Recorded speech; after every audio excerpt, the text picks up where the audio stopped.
Hi, thank you for joining me in the Louie file today.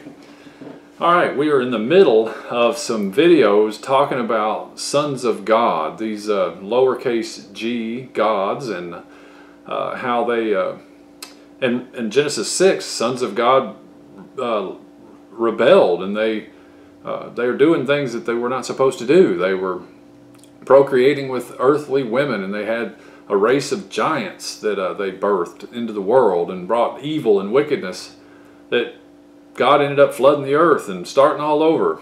But there's also the idea or the implication that there's sons of God that rule nations around the world, that Yahweh picked out Israel to be his inheritance and his portion, but he sort of at the Tower of Babel, he scattered everybody across the planet and put them under the authority of territorial spirits, such as we have in the book of Daniel. The Prince of Persia is mentioned there, that is causing a little trouble for Daniel's prayer life.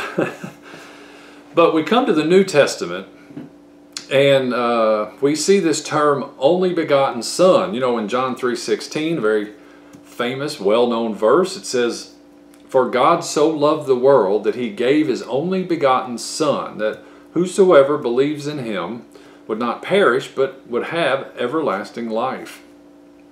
You know, what is this only begotten? If Jesus is the only begotten, who are these other sons then? It could sound on the front end be a little bit confusing.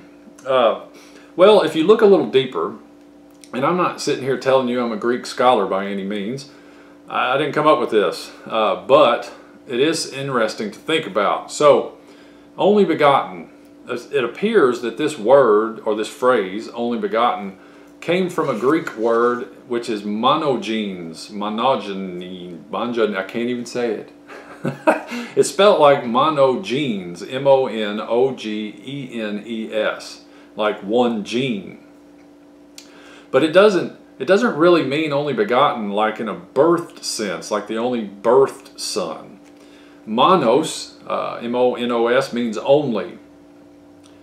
And then G-E-N-A-O would mean to beget or bear.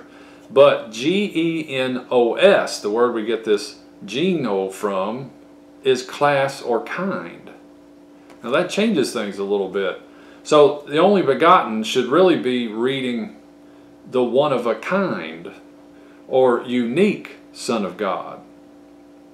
You see, Jesus was not created. These other gods, these other sons of God, are created beings, and we can never forget that. You know, they're heavenly beings, but they're created heavenly beings.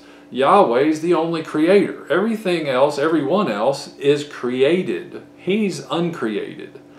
And Jesus, of course, in the form of man, he was birthed by Mary.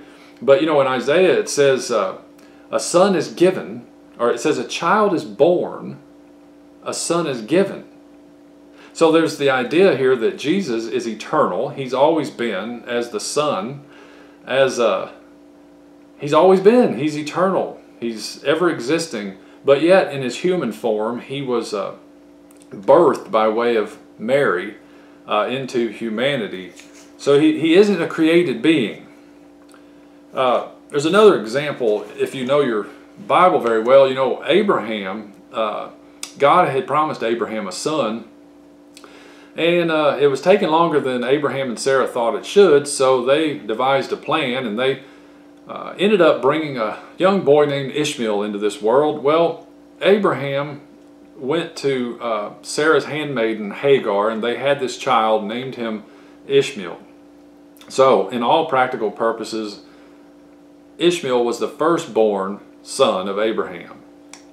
In that sense, in the physical sense, it's exactly right. But if you look with me in Hebrews 11, excuse me, Hebrews 11:17, we'll see this terminology again that will help clarify it, I guess. It says, "By faith Abraham, when he was tested, offered up Isaac, and he who had received the promises was offering up his only begotten son."